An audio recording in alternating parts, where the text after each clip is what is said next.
Anoop study zone में आपका स्वागत है। आज हम लोग कृषि में आगे बढ़ते हुए दूसरे क्लास पे आ गए हैं और इससे पहले हम लोगों ने एक क्लास देख लिया है, उसको कवर कर लिया है। अगर आपने उस क्लास को नहीं देखा है तो आप पहले जाकर इससे पहले वाली क्लास नंबर 10 को देख लीजिए, उसके बाद क्लास नंबर 11 को देखिए। ठीक है, ग्राम समाज एवं ग्राम विकास से संबंधित जितने भी टॉपिक हैं वो भी हम लोगों ने देख लिया है। तो आज हम लोग पढ़ेंगे प्रमुख खाद्य फसलें और उसके बाद इसके अंतर्गत ये सारी चीजें हम लोग कवर करने वाले हैं। देखिए, खाद्य फसलें, मोटे अनाज, तिलहन, रेशेदार फसलें, अन्य फसलें और मसाले। ठीक है, और उसके बाद देखिए उसके जो भी फसल के उत्पादन में या फसल का जो राज्य ज्यादा उत्पादक और उसके बाद जो कोई राज्य क्षेत्रफल की दृष्टि से ज्यादा कौन सा राज्य है, ये सारी चीजें हम लोग देखते हुए चलेंगे। फिर लास्ट में एक चार्ट देखेंगे, चार्ट के अंतर्गत हम लोग एक एक चीजों को क्लियर कर देंगे। ठीक है, चलिए तो आज हम लोग सबसे पहले पढ़ेंगे खाद्य फसलें। और खाद्य फसलें पढ़ने के साथ साथ ध्यान देंगे कि जो भी चीजें आपके सामने आएंगी वो एग्जाम की दृष्टि से बहुत महत्वपूर्ण है। आप मिस मत करिए, एक भी इस क्लास आपको स्किप नहीं करना है। ठीक है, चलिए देखिए, सबसे पहले हम लोग देखेंगे खाद्य फसलों के अंतर्गत कौन कौन सी फसलें आती हैं, ये हमने इससे पहले वाली क्लास में देखा है। तो हम लोग मुख्य जो खाद्य फसलें हैं उनको देखेंगे। तो सबसे पहले हम लोग देखेंगे चावल को इस राइस कहते हैं, और धान से ही चावल की उत्पत्ति होती है, धान से ही चावल बनता है, तो उसको पैडी कहते हैं। ठीक है, ये हमने इंग्लिश में क्यों लिखा है, क्योंकि एग्जाम में आप जब देखेंगे तो ये पैडी करके लिख कर ही आता है धान के लिए। तो जब ऐसे पैडी करके लिख के आएगा तो आप अगर इंग्लिश इसका नहीं जानते रहेंगे तो वहां पे गलत करके प्रश्न चले आएंगे या छोड़ के चले आएंगे। तो ठीक है, तो हम लोग सबसे पहले चावल के बारे में जानेंगे, धान के बारे में। ये किस कुल का है? ग्रेमनी कुल का है। आपके स्क्रीन पे जो चीजें दी गई हैं सारी चीजें चावल की दृष्टि से बहुत ही महत्वपूर्ण है, आप इसको देखते चलिए। ठीक है, उसके बाद देखिए जलवायु। चावल के लिए कैसा जलवायु चाहिए? उष्णकटिबंधीय जलवायु चाहिए। चावल के लिए जो औसत तापमान है, कितने तापमान में चावल हो सकता है, वो 24 अंश सेल्सियस रहना चाहिए इसके लिए तापमान। औसत वार्षिक वर्षा जो होनी चाहिए वो होनी चाहिए 150 सेंटीमीटर, इससे ज्यादा नहीं चाहिए उसके लिए वर्षा। ठीक है, और चावल को अन्य नाम भी है, जैसे अमन, साली, अगहनी। ये तीनों जो नाम है ये एक तरह की इसकी चावल की प्रजाति है, अलग अलग क्षेत्रों में इसको अलग अलग नाम से जानते हैं। ठीक, चावल मूल रूप से ग्रीष्मकालीन फसल है, परंतु पूर्वी भारत में यह शरद ऋतु का फसल है। जब हम पूर्वी भारत में जाएंगे तो वहां पर यह शरद ऋतु का फसल है और वहां पर इसे क्या कहते हैं? औस कहते हैं या फिर कार्तिकी कहा जाता है। ठीक है, ये पूर्वी भारत के लिए है। उसके बाद देखिए तमिलनाडु में यह ग्रीष्म ऋतु की फसल है, तमिलनाडु में ग्रीष्म ऋतु की फसल है और जिसे क्या कहा जाता है? बोरो या डलुआ कहा जाता है। यहां से प्रश्न बन चुका है तो इसे आप याद रखेंगे, बोरो या डलुआ कहा जाता है। ठीक है, भारत में खाद्यान्नों के अंतर्गत सम्मिलित कुल क्षेत्र के 47% भाग पर चावल की खेती की जाती है, इसे आपको याद रखना है, जिसमें लगभग 62% जो चावल है वो अमन फसल के अंतर्गत आता है, 62% चावल। ठीक, आस फसल, ये देखिए आस फसल कहाँ होता है? पूर्वी भारत में। आस या कार्तिकी जिसे चावल का ही फसल है जो शरद ऋतु का पूर्वी भारत के अंतर्गत आ जाता है। तो ये जो होता है बीज छिड़क कर इसकी खेती की जाती है। इसकी जो खेती की जाती है वो बीज छिड़क कर की जाती है। बोरो को पौध प्रतिरोपण के द्वारा किया जाता है और अमन को दोनों विधियों से किया जाता है, चाहे आप बीज छिड़क कर करें चाहे पौध प्रतिरोपण से करें। ठीक है, देखिए अब इसके बाद ये क्या होता है? बीज छिड़क कर इसकी खेती की जाती है और पौध प्रतिरोपण इसकी खेती की जाती है। तो किस तरह से इसकी खेती की जाएगी ये हम लोग देखेंगे। ठीक, चलिए देखिए चावल की खेती जो है वो 2 प्रकार से होती है, एक बीज छिड़काव से और एक पौध प्रतिरोपण से। ये दोनों चीजें आपको याद रखनी है। बीज छिड़काव में क्या होता है? इसका जो प्रचलन है जहां पर श्रम की कमी होती है, जहां पर जो होता है मृदा ज्यादा उर्वरक नहीं होती है, जहां पर मिट्टियां उर्वरक नहीं होती है, उस क्षेत्रों में किया जाता है। और ये कहाँ होती है? ये प्रायद्वीपीय क्षेत्र में अधिक होती है। जो ये बीज छिड़काव विधि है प्रायद्वीपीय क्षेत्रों में अधिक होती है। ठीक है, इसके बाद अगला देखिए पौध प्रतिरोपण विधि। यह विधि जो है ज्यादा प्रचलित है और इसका विकास देखिए जापानी विधि कहा जाता है। और यह कब से प्रारंभ हुआ? भारत में 1953 से। भारत में 1953 से प्रारंभ हुआ है और इसको जापानी विधि भी कहा जाता है, पौध प्रतिरोपण विधि को। ठीक है, देखिए इसका प्रचलन डेल्टाई क्षेत्रों में तथा बाढ़ के मैदानी क्षेत्रों में है और इसमें क्या होता है, बहुत ज़्यादा मेहनत की, बहुत ज़्यादा श्रम की आवश्यकता होती है। क्यों?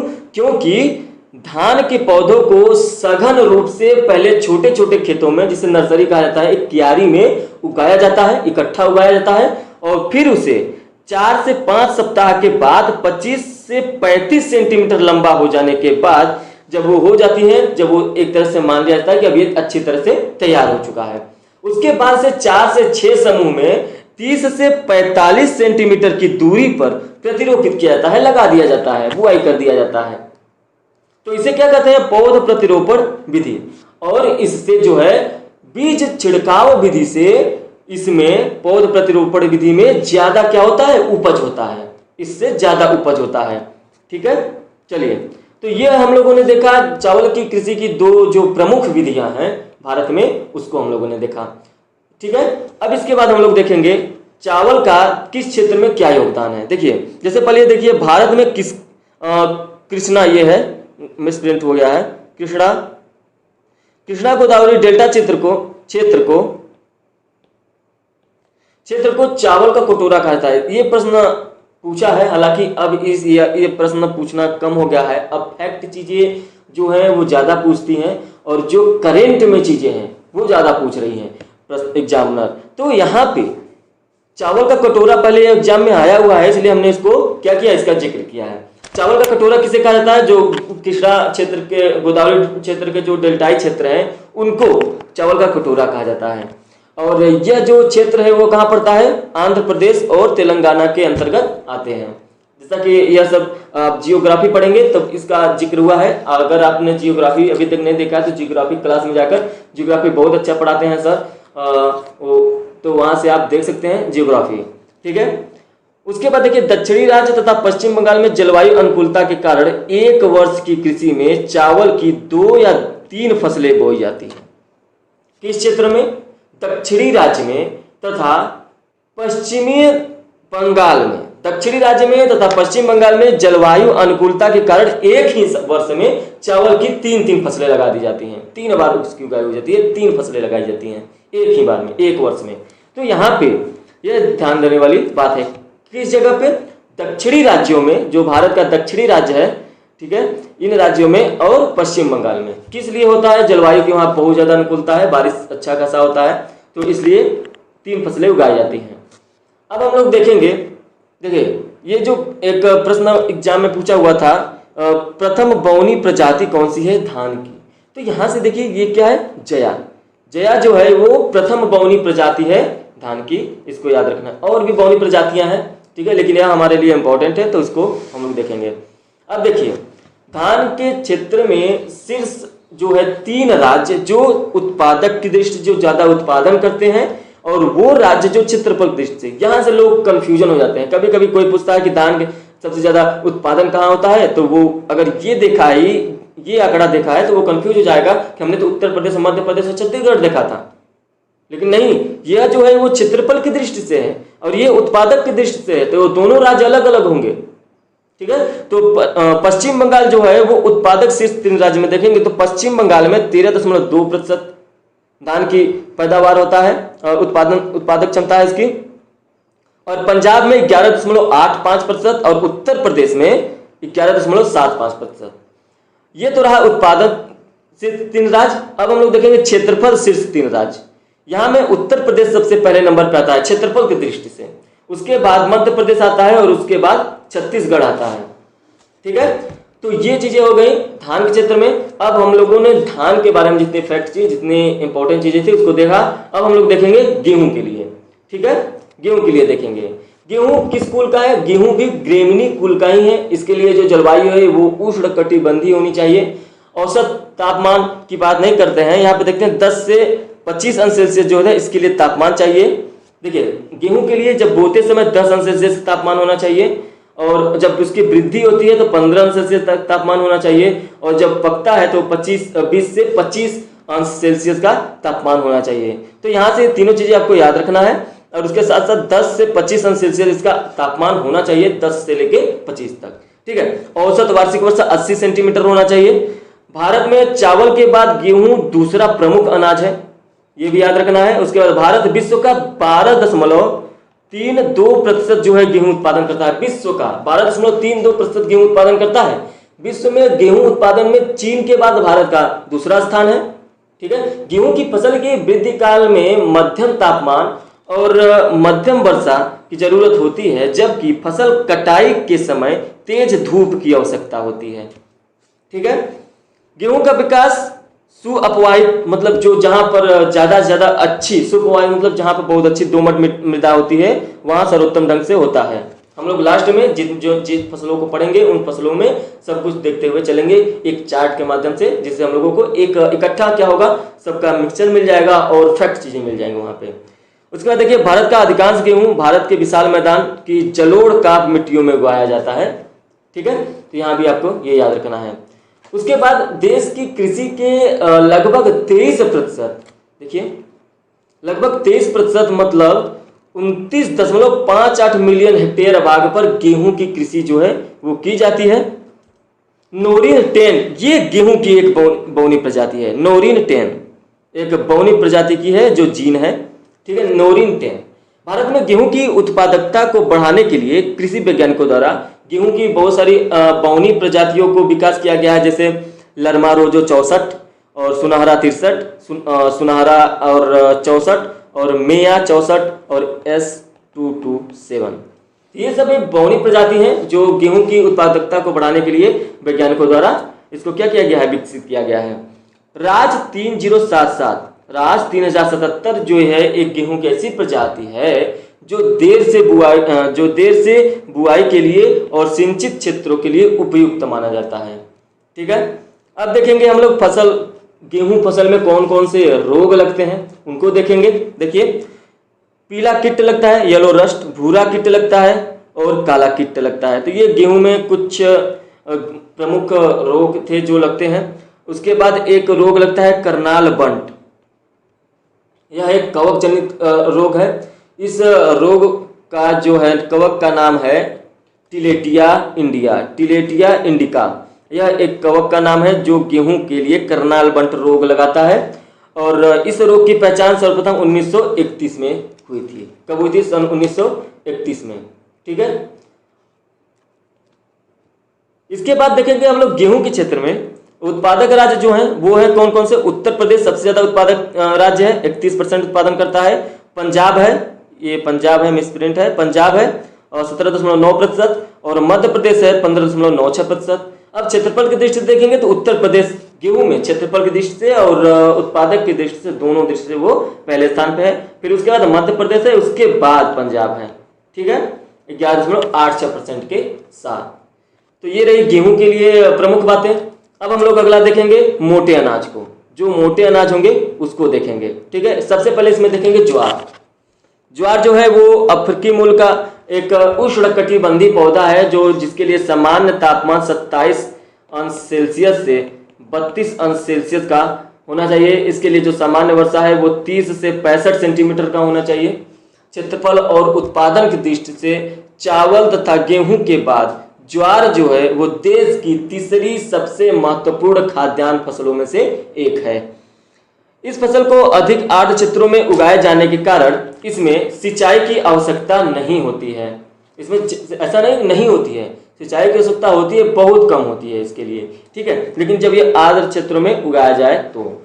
अगला है ज्वार गरीब लोगों का एक सस्ता भोजन है जिसे पशुओं के चारे के फसल के रूप में भी हमने प्रयोग किया था। देखिए, इससे पहले वाले क्लास में जब हम लोग खाद्यान्न फसलें पढ़ रहे थे वहाँ पे हमने ज्वार को चारे की फसल में भी क्या किया था, सम्मिलित किया था, क्योंकि इसका जो बीज होता है वो गरीबों के लिए, ऐसा करें सबके लिए, मनुष्यों के लिए खाने के काम में आता है और पशुओं के चारे के लिए उसकी भी उपयोग की जाती है। बीजों का भी और उसके पत्तियों का भी चारे के रूप में प्रयोग किया जाता है। तो यहाँ से कंफ्यूजन नहीं होना है। इससे पहले वाली क्लास में हम लोगों ने अच्छा खासा इसके बारे में व्याख्या किया है। दक्कन के पठारी क्षेत्र एवं दक्षिणी राज्यों में यह खरीफ की फसल और रबी की फसल दोनों ऋतुओं में बोया जाता है, जबकि उत्तर भारत में खरीफ की फसल है। मतलब इसका मतलब सिंपल सा है कि जब दक्कन के पठारी क्षेत्र में हम जाएंगे या दक्षिणी राज्यों में जब जाएंगे तो ये खरीफ के समय, जब खरीफ की फसल के समय होता है और जब रबी की फसल का समय होता है तो उन दोनों के समय ज्वार की बुआई होती है। लेकिन उत्तर भारत में यह खरीफ का फसल होता है, मतलब खरीफ की फसल के समय ही इसकी बुआई होती है।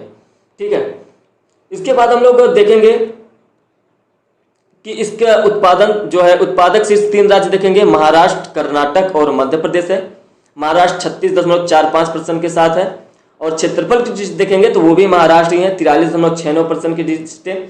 और उसके बाद कर्नाटक है और उसके बाद राजस्थान है। ठीक है, ये क्षेत्रफल की दृष्टि से है। और ये जो है आंकड़ा, ये आंकड़ा जो है वो उत्पादन की दृष्टि से है। ठीक है, तो इसके बाद हम लोग देखेंगे बाजरा। ज्वार तो हमने देख लिया, मोटे अनाज के अंतर्गत ही आता है बाजरा। बाजरा जो है ये भी एक अफ्रीकी मूल का पौधा है। यह ऐसा कहें कि भारत में यह गरीब लोगों का आहार है। इसका तना जो होता है पशु चारे के रूप में होता है, प्रयोग होता है, और झोपड़ियों के छप्पर बनाने में भी प्रयुक्त होता है बाजरे का। बाजरे की कृषि उष्ण तथा शुष्क जलवायु दशाओं में दोनों क्षेत्रों में की जाती है। इसके लिए जो तापमान है वो 25 अंश सेल्सियस से लेकर 30 अंश सेल्सियस के मध्य होना चाहिए। और वार्षिक वर्षा जो होती है वो 40 से 50 सेंटीमीटर की ही चाहिए इसके लिए वर्षा। बाजरा हल्की बुआई, हल्की जो होती है बलुई और काली उच्च भूमियों की लाल बजरीली मिट्टियों में उगाया जाता है। कौन सी? हल्की बलुई होनी चाहिए और काली होनी चाहिए और उच्च भूमि होनी चाहिए, जहां पर लाल बजरीली मिट्टियों में इसको उगाया जाता है। इसे सिंचाई की आवश्यकता नहीं पड़ती है। इसे एकल फसल या कपास, जैसे ज्वार, जो भी एकल फसलें होती हैं जैसे कि कपास हो गया और ज्वार हो गया, रागी हो गया, इनके साथ मिश्रित करके लगा दिया जाता है बाजरे को। ठीक है, इन सभी के साथ मिश्रित फसल के रूप में इसको बोया जाता है। तो याद रखेंगे, एकल फसल के बारे में हम लोगों ने चर्चा किया था। तो एकल फसल के साथ और कपास के साथ, ऐसा कह लें ज्वार और रागी के साथ भी इसको बुआई इसकी की जाती है। ठीक है, अब हम लोग बाजरा का देखेंगे किस क्षेत्र में इसका क्या योगदान है। बाजरे के क्षेत्र में देखेंगे तो राजस्थान पहले स्थान पे है, फिर उत्तर प्रदेश है और फिर गुजरात है। और क्षेत्रफल की दृष्टि से देखेंगे तो राजस्थान है, उत्तर प्रदेश है और फिर महाराष्ट्र है। तो ये तीनों हम लोगों को देखना है और अच्छे से याद रखना है। ठीक है, चलिए अब इसके बाद हम लोग देखेंगे मोटे अनाज में कौन सा फसल। हम लोग अगला फसल देखेंगे मक्का। मक्का को मैच कहते हैं। देखिए, इसके लिए औसत तापमान 21 अंश सेल्सियस से 27 अंश सेल्सियस चाहिए और वार्षिक वर्षा जो होती है वो 50 सेंटीमीटर से लेकर 100 सेंटीमीटर तक की होनी चाहिए। देखिए, ये हम लोग इसलिए चर्चा कर रहे हैं कि इससे प्रश्न बनते हैं कि किस फसल के कितना वार्षिक वर्षा चाहिए, कितना सेंटीमीटर, कितना उसके लिए तापमान होना चाहिए। तो यहाँ से प्रश्न बनते हैं और आने वाले एग्जाम में जो हम लोग लेखपाल का देंगे तो उसमें प्रश्न बन सकते हैं। हालांकि कृषि के लिए, अगर आप कृषि के लिए यह क्लास देख रहे हैं तो भी आपके लिए यह बहुत ही उपयोगी है।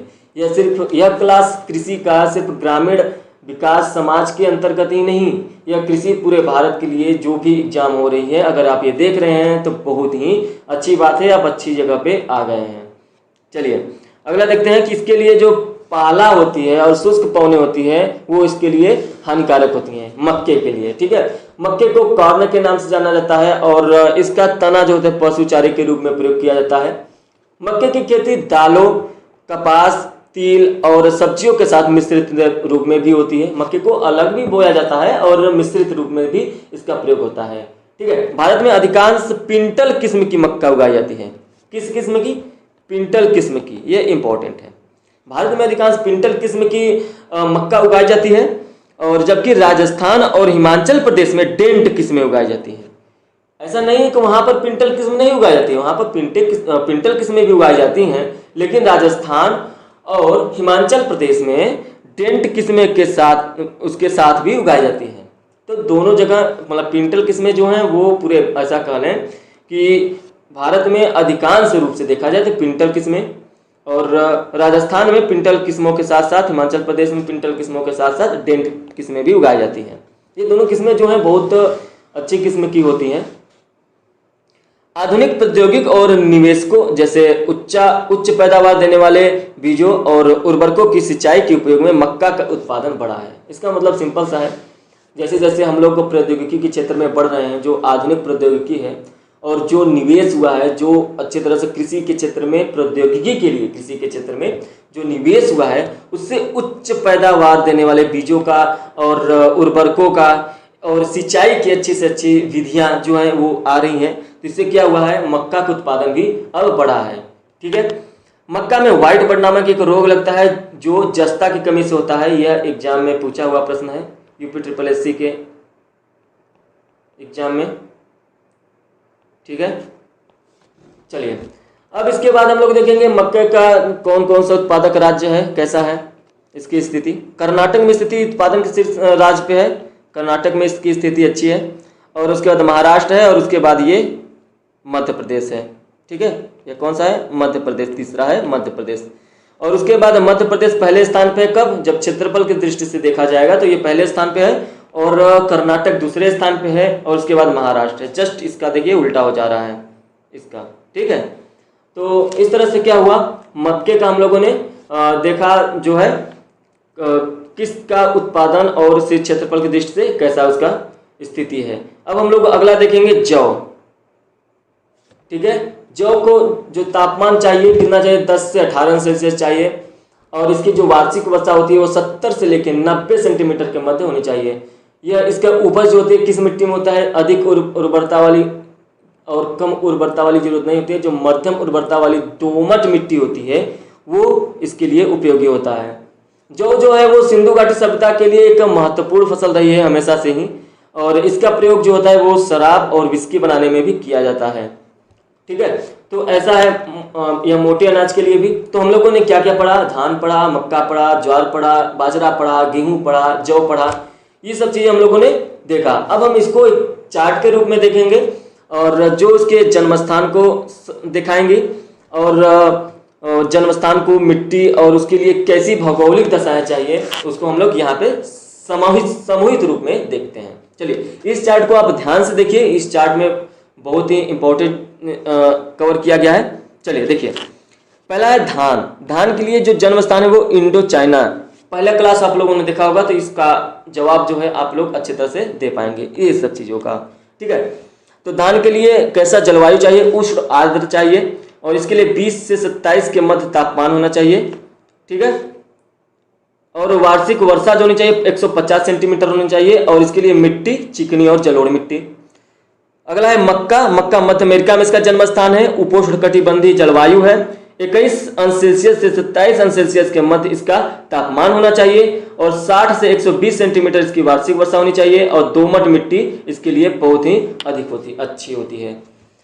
ज्वार के लिए भारत, ज्वार का जो जन्म स्थान है वो भारत है, उष्णकटिबंधीय इसकी जलवायु होनी चाहिए, 27 से 32 अंश सेल्सियस के मध्य इसका तापमान होना चाहिए, इसके लिए चाहिए 27 से 32 अंश सेल्सियस, और 30 से लेकर 100 सेंटीमीटर के मध्य इसकी वर्षा होनी चाहिए इसके लिए, और दोमट मिट्टी में इसका अच्छा उपज होता है। बाजरा जो है, बाजरे के लिए जन्म स्थान पहले देखें, इसका जन्म स्थान जो है अफ्रीका को माना जाता है, और उष्णकटिबंधीय इसकी जलवायु होनी चाहिए, 30 से 35 अंश सेल्सियस के मध्य इसका तापमान होना चाहिए, 37 से 75 सेंटीमीटर इसकी वर्षा होनी चाहिए, और बलुई दोमट मिट्टी इसके लिए, बाजरे के लिए बहुत ही अच्छी और उपयोगी मानी जाती है। अगला है गेहूं। गेहूं का जन्म स्थान कहाँ माना जाता है, गेहूं का जन्म स्थान मध्य एशिया माना जाता है, इसके लिए समशीतोष्ण जलवायु चाहिए, 15 से लेकर 25 अंश सेल्सियस के मध्य जो है इसके लिए तापमान चाहिए, और 50 से 75 सेंटीमीटर की वर्षा।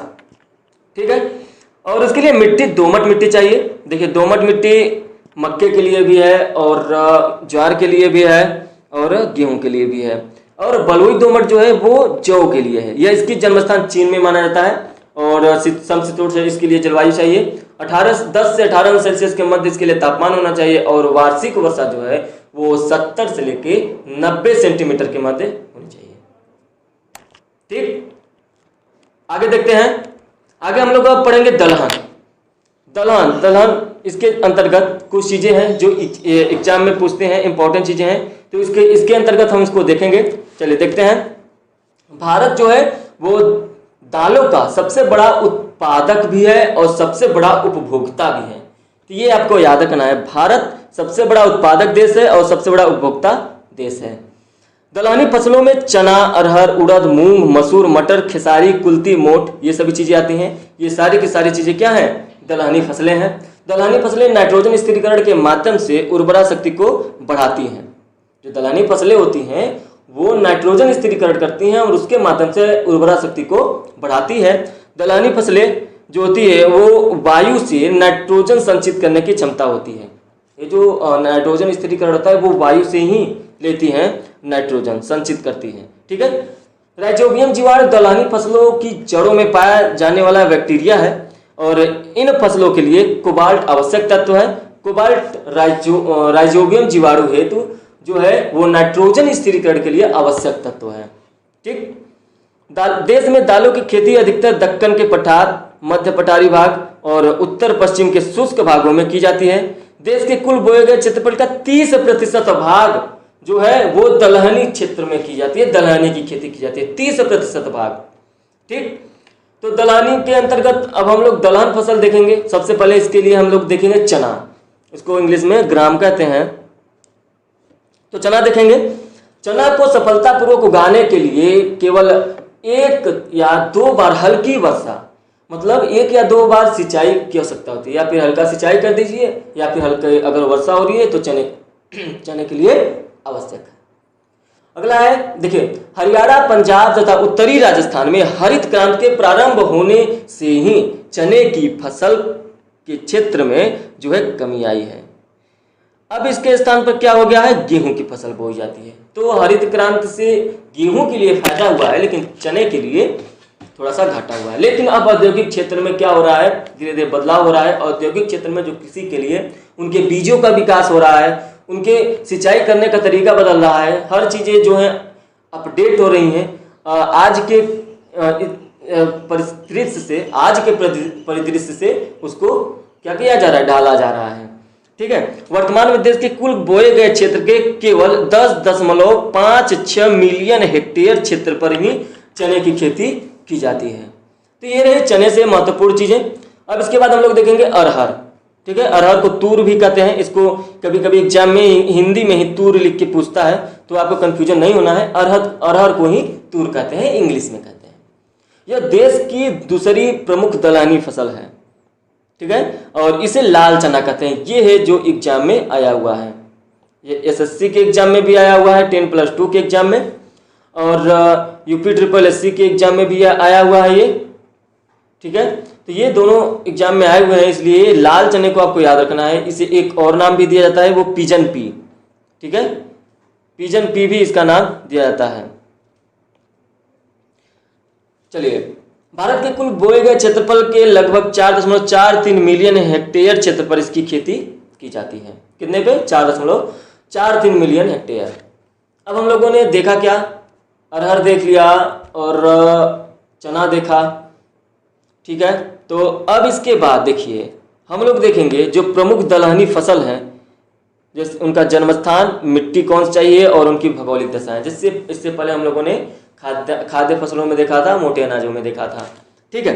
देखिए, ऐसा नहीं है कि जो मोटे अनाज है वो खाद्य फसलों में नहीं आती है, वो सारी खाद्य फसलें ही थी। लेकिन मोटे अनाज जो होते हैं वो खाद्य फसल, जैसे गेहूं और चावल, वो मोटे अनाज नहीं है।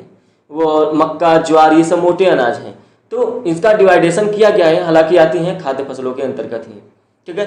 अब यहाँ पे ये जो चार्ट आपके सामने है, इस चार्ट में देखिए बहुत इंपॉर्टेंट है। अब आप इसका स्क्रीनशॉट लेके अपने पास रख सकते हैं। अगर स्क्रीनशॉट चाहिए तो स्क्रीनशॉट ले लीजिए, आप अपने पास रख लीजिए। एग्जाम से पहले आप इसको देख लीजिए, वरना क्लास में हम बार बार क्लास को देखिए, 2 बार क्लास, 3 बार क्लास को देखेंगे तो अपने आप ही इस सब चीज़ों का अपने आप रिवीजन हो जाएगा, याद हो जाएगा। क्योंकि बार बार चीज़ों को देखने से ही याद होती हैं, रटने की क्षमता अब नहीं रही। ठीक है। सबसे पहले देखेंगे फसल में अरहर के बारे में। अरहर को क्या कहते हैं, तूर कहते हैं, ये हमने आपको बताया। इसका जन्म स्थान भारत में है। उष्ण और उपोष्ण जलवायु चाहिए। 25 से 35 अंश सेल्सियस का तापमान होना चाहिए और 75 से 100 सेंटीमीटर की वर्षा होना चाहिए। अरहर के लिए कौन सी मिट्टी चाहिए, बलुई मिट्टी। इसके बाद उड़द है। उड़द का जन्म स्थान भारत माना जाता है। भारत में उष्ण एवं आर्द्र जो है जलवायु चाहिए। 20 से 35 तापमान होना चाहिए। 75 से 100 वार्षिक वर्षा होनी चाहिए।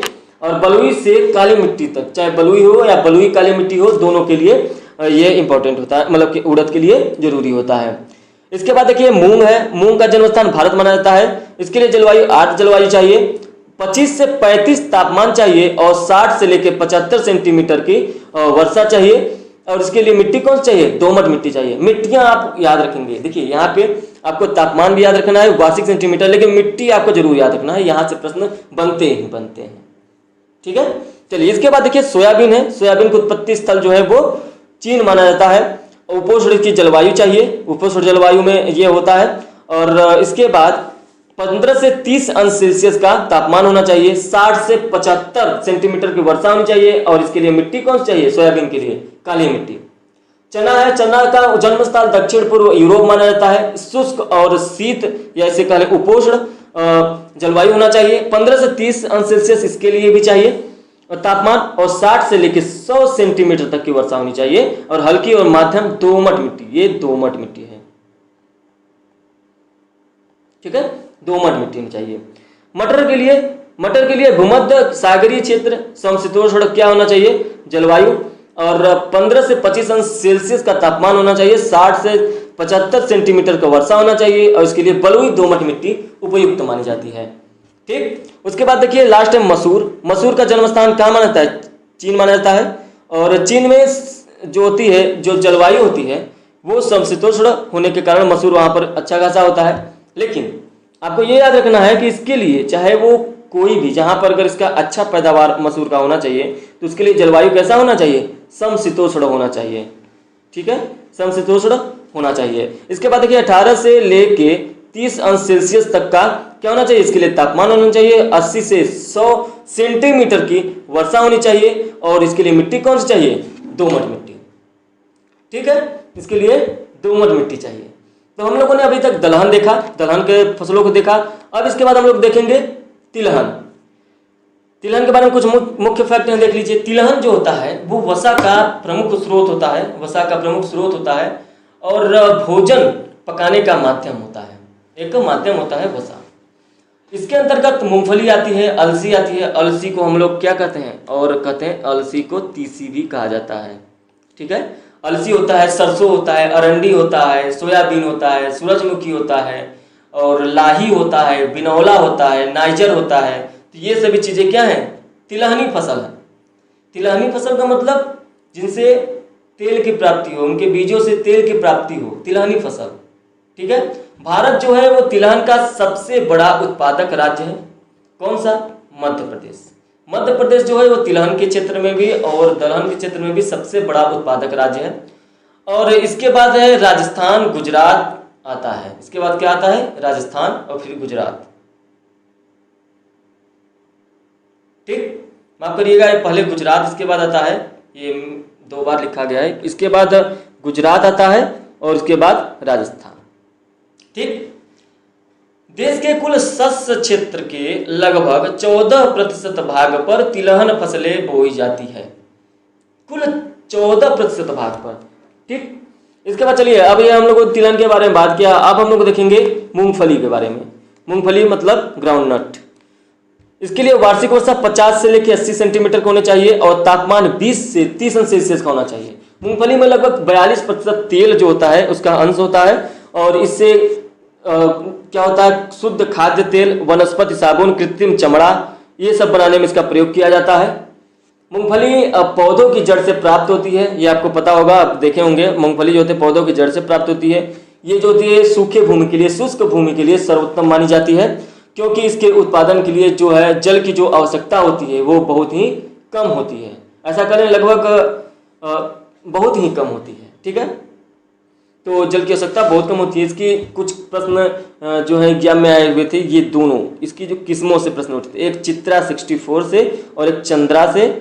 ठीक है, ये दोनों एग्जाम में आए हुए हैं। इसकी एक और प्रजाति है, कौशल किस्म है, उसको भी आप याद रखेंगे। इससे भी अगर इन दोनों से प्रश्न बना है तो इससे भी प्रश्न बन सकते हैं। ठीक है, मूंगफली कृषि के कुल क्षेत्र के 3.6% क्षेत्र पर इसकी क्या की जाती है, कृषि की जाती है भारत में। ठीक, तो ये मूंगफली की बात हो गई। अब इसके बाद हम लोग देखेंगे एक मूंगफली में विधि होती है जिसको हम लोगों को याद रखना है, क्योंकि यह एग्जाम में पूछा जाता है। कौन सी विधि होती है, पेगिंग विधि। कौन सी, पेगिंग विधि। देखिए, यह मूंगफली की फसल में होने वाली एक लाभकारी प्रक्रिया है। इसमें परागण के बाद फूल के जो अवशेष भाग होते हैं उसके आधार पर रोग जो है वो निकल कर जड़ की तरह नीचे की ओर मुड़कर जमीन के अंदर वृद्धि होने लगता है। ठीक है, तो इसे पेग कहते हैं और इस क्रिया को पेगिंग कहते हैं। यह एक ऐसी प्रक्रिया है जिसमें परागकण होने के बाद जो फूल का अवशेष भाग है वो आधार से पेग तक निकलकर जड़ की नीचे की ओर क्या होता है, मुड़ जाता है और जड़ के नीचे मुड़ने के बाद वो अंदर की तरफ ही वृद्धि करने लगता है। ठीक है, तो इसे एक पेगिंग कहते हैं, इसको भी आपको याद रखना है। ठीक, चलिए इसके बाद अगला देखेंगे हम लोग सोयाबीन। सोयाबीन के लिए तापमान कितना चाहिए, 13 सेल्सियस से 24 सेल्सियस। वार्षिक वर्षा कितनी चाहिए, 40 से लेके 60 सेंटीमीटर। और 6 से लेकर 6.4 pH अम्लीय जो होती है वो दोमट मिट्टी की होनी चाहिए। ठीक है, अम्लीय दोमट मिट्टी होनी चाहिए। 3 से 4 बार सिंचाई की आवश्यकता होती है सोयाबीन को। इसका जन्म स्थान कहाँ है, इसका जन्म स्थान है चीन। इससे पहले हम लोगों ने इसको देखा है चीन में। ठीक है, उसके बाद देखिए सोयाबीन प्रोटीन और खाद्य तेल का बहुत ही उत्तम स्रोत माना जाता है। सोयाबीन से बहुत बार प्रश्न भी बनता है कि ऐसे प्रश्न बनता है कि निम्न में से कौन सा प्रोटीन युक्त फसल है या कौन सा प्रोटीन युक्त है। तो आपके पास ऑप्शन बहुत सारे आ जाएंगे, जैसे मान लीजिए आ गया अमरूद पहला ऑप्शन, और दूसरा ऑप्शन आ गया आम, और तीसरा आ गया सोयाबीन, और चौथा आ गया इनमें से कोई नहीं। तो ऐसे कंडीशन में तो आपको ये याद रखना चाहिए कि सोयाबीन जो होता है प्रोटीन का बहुत अच्छा उत्पादक स्रोत होता है, तो इसका ऑप्शन नंबर सोयाबीन सही हो जाएगा। ठीक है, चलिए भारत में सोयाबीन की खेती मध्य प्रदेश में सर्वाधिक की जाती है। कितने क्षेत्रफल पर, 10.47 मिलियन हेक्टेयर, 10.47 मिलियन हेक्टेयर पर खेती की जाती है, जो देश के कुल सोयाबीन कृषि का लगभग 50 से अधिक %, मतलब 50.69% है। ठीक, चलिए अब इसके बाद तिलहन फसलों के बारे में बात करते हैं। तो तिलहन में हम लोग को क्या पढ़ना चाहिए, सरसों पढ़ना चाहिए। तो हम लोग अब देखेंगे सरसों। भारत विश्व में सरसों का सबसे बड़ा उत्पादक देश है।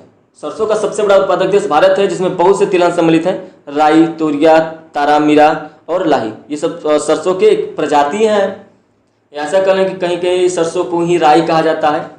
आप पीली सरसों देखे होंगे, तो क्या वो सरसों नहीं है, वो भी सरसों है, वो सरसों की एक प्रजाति है। तो राई भी सरसों की एक प्रजाति है, तोरिया भी प्रजाति है, तारामीरा और लाही ये सभी सरसों की एक प्रजाति है। यह उपोष्ण कटिबंधीय फसलें हैं और ये फसलें पाला नहीं सहन कर पाती हैं। पीताम्बरी के बारे में जानेंगे। जो पीताम्बरी है पीली सरसों की एक प्रजाति है। इसकी जो परिपक्वता होती है वो 110 से 115 दिन की होती है और इसकी औसत पैदावार 15 से लेके माफ करिएगा 1536 किलोग्राम प्रति हेक्टेयर, कितना 1536 किलोग्राम प्रति हेक्टेयर होती है। ठीक, तो ये रहा सरसों के बारे में। इसके बाद हम लोग क्या देखेंगे, माफ करिएगा सूरजमुखी। सूरजमुखी को भारत में वर्ष भर उगाया जाता है, साल भर उगाया जाता है सूरजमुखी को। इसके लिए तापमान चाहिए 15 सेल्सियस से 25 सेल्सियस। वार्षिक वर्षा जो होती है वो 50 सेंटीमीटर से कम ही होनी चाहिए, अधिक नहीं होनी चाहिए। दोमट मिट्टी, पाला इसके लिए जो होता है दोमट मिट्टी की आवश्यकता होती है और पाला जो होता है इस फसल के हानिकारक होता है। ठीक है, देश के उत्तरी भागों में यह प्रमुख फसल नहीं है। उत्तरी भागों में यह प्रमुख फसल नहीं है, लेकिन सिंचित क्षेत्रों में इनका उत्पादन अधिक है। उत्तरी भारत में सामान्यतः इसे मध्य जनवरी से फरवरी के बीच में बोया जाता है और ग्रीष्म ऋतु में मानसून के आने से पहले ही क्या होता है, इसको काट लिया जाता है। तो ये रही सूरजमुखी के बारे में। इसके बाद अगला फसल है हम लोगों का तिल। ठीक है, तिल भी एक तिलहनी फसल है। ठीक, भारत का सर्वाधिक जो तेल उत्पादक क्षेत्र है, ये तो आपको पता है, भारत जो है वो विश्व में सर्वाधिक तेल उत्पादक क्षेत्र है। अब हम तिल के बारे में बात करेंगे। जो तिल है वो 20 अंश सेल्सियस से 25 अंश सेल्सियस इसके लिए तापमान चाहिए। वार्षिक वर्षा जो है वो 50 सेंटीमीटर होनी चाहिए और इसके लिए मिट्टी कैसी होनी चाहिए, हल्की दोमट मिट्टी होनी चाहिए। ठीक है, अगला हम लोग देखेंगे अरंडी और अलसी को साथ में ही देख लेते हैं। अलसी को क्या कहते हैं, हमने बताया अलसी को तीसी भी कहते हैं ना, अलसी को तीसी भी कहते हैं। तो पहले अलसी की देखते हैं। अलसी जो है वो रबी का फसल है और गेहूं चना आदि के साथ इनको मिश्रित करके बोई जाती है। ऐसा कह लें कि जो अलसी होता है वो गेहूं और चने के साथ मिश्रित खेती की जाती है। मध्य प्रदेश जो है वो अलसी का बहुत बड़ा विशालतम उत्पादक राज्य है। ठीक है, अब अरंडी देखेंगे। खरीफ और रबी दोनों ऋतुओं में बोई जाती है। जब रबी की फसल बोई जाती है और जब खरीफ की फसल बोई जाती है तो दोनों फसलों के साथ क्या होता है, अरंडी को बोया जाता है।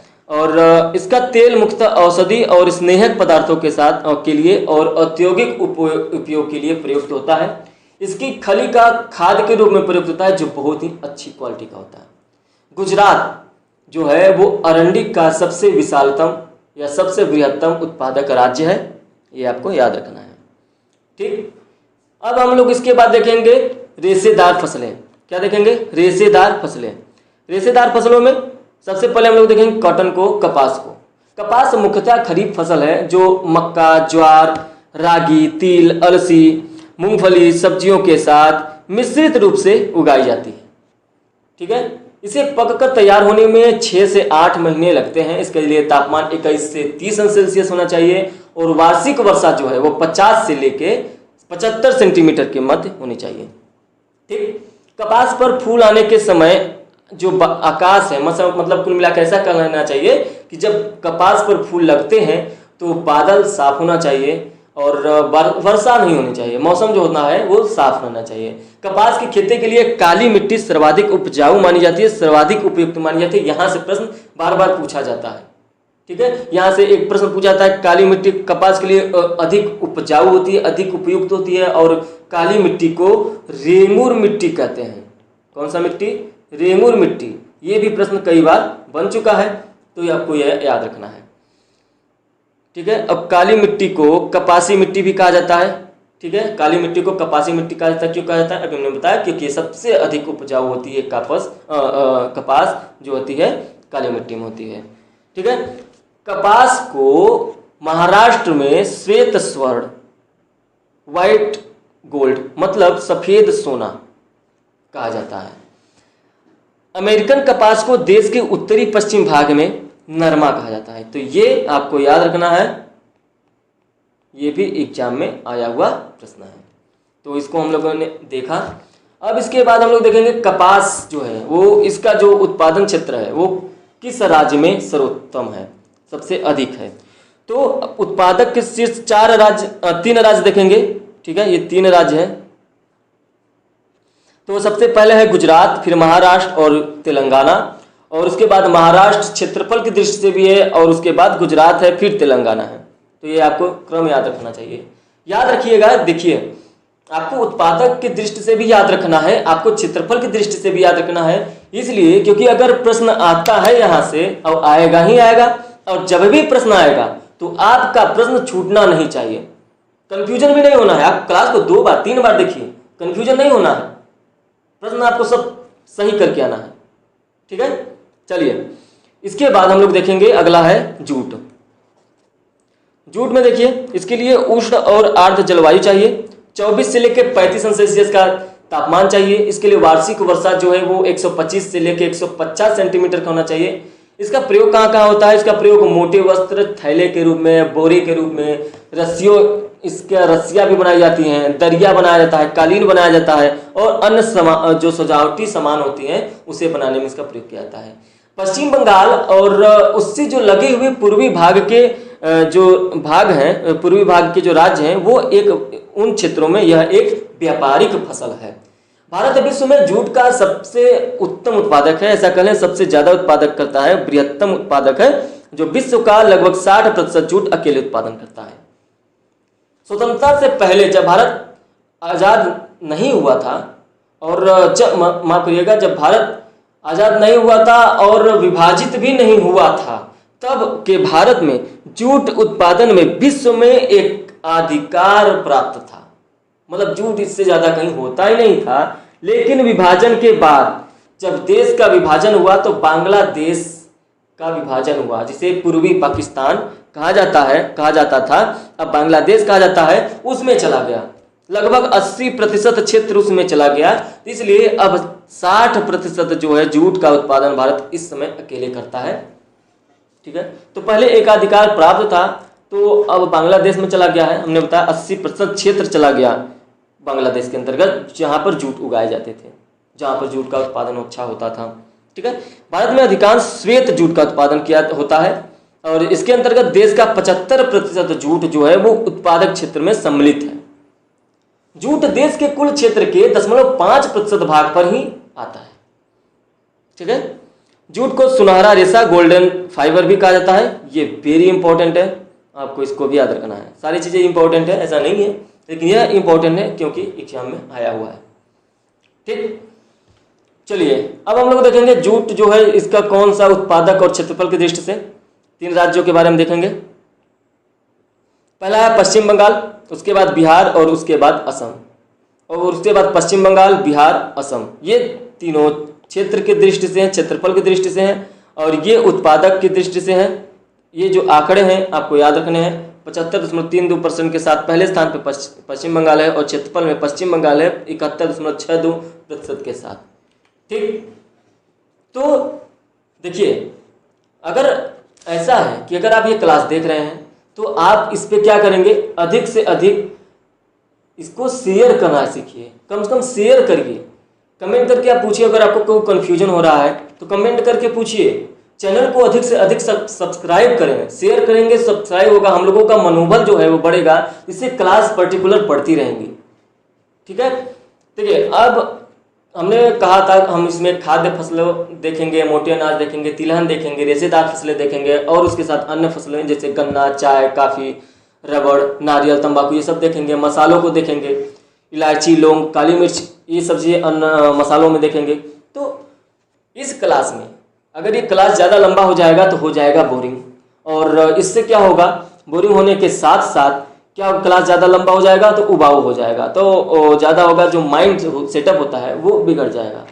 तो इसके लिए हम लोग आज इस क्लास में खाद्य फसलों को देख लिया है, मोटे अनाज को देख लिया है, तिलहन को देख लिया है और उसके बाद रेशेदार फसलों को देख लिया है। अब हमारे पास बची अन्य फसलें, जो कि अगले क्लास में गन्ना, चाय, काफ़ी, रबड़, नारियल, तंबाकू, इन सब के बारे में हम लोग देखेंगे और उसके बाद मसालों में इलायची, लौंग और काली मिर्च देखेंगे।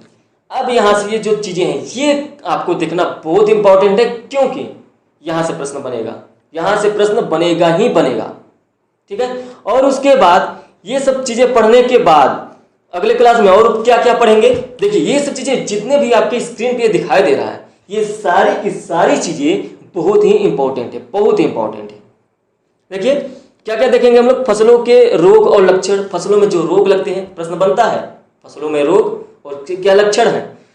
प्रमुख कृषि संगठन और मुख्यालय, कौन से कृषि संगठन है, उसका मुख्यालय कहाँ पर है वो देखेंगे। प्रमुख कृषि बोर्ड देखेंगे, चाय बोर्ड, काफी बोर्ड, रबड़ बोर्ड, ये सब चीजें देखेंगे और उसका मुख्यालय कहाँ पर है ये भी देखेंगे। प्रमुख कृषि संस्थान देखेंगे, कौन सा संस्थान कहाँ पर है, चावल कृषि संस्थान कहाँ पर है, किसका अनुसंधान संस्थान कहाँ पर है, उसका मुख्यालय कहाँ पर है, ये सारी चीजें हम लोग देखेंगे।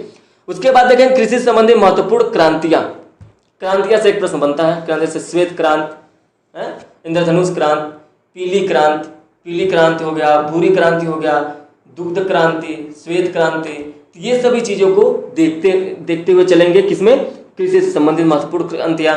उसके बाद कृषि विधियां और तकनीकी को देखते हुए चलेंगे। उसके बाद कृषि पद्धतियां देखेंगे, क्योंकि प्रश्न बनता है स्थानांतरित कृषि बनता है।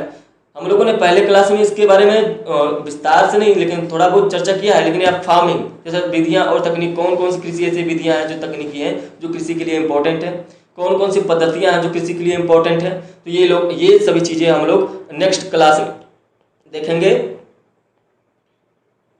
ठीक है, तो ये सब चीजें हम लोग नेक्स्ट क्लास में देखेंगे। देखिए याद रखिएगा, अगर आपको वीडियो अच्छी लगती है तो ज़्यादा से ज़्यादा सब्सक्राइब करें, सब्सक्राइब करेंगे। अगर आप पहले बार हैं चैनल पे तो बेल आइकन दबा दें। इससे पहले सारी क्लासेस पड़ी हुई हैं, अगर आप पहली बार तो जाकर उसको भी देखिए और लाइक करें, कमेंट करें। अगर कमेंट करिए, अगर आपको कोई कन्फ्यूजन हो रहा है, कोई प्रश्न है आपका तो पूछ सकते हैं, उसका जवाब जरूर दिया जाएगा। ठीक, वीडियो को जितना हो सकता है उतना आप शेयर करिए। आप लोग शेयर नहीं करते हैं भाई, शेयर करिए। ठीक है, चलिए अब मिलते हैं नेक्स्ट वीडियो में, तब तक के लिए धन्यवाद।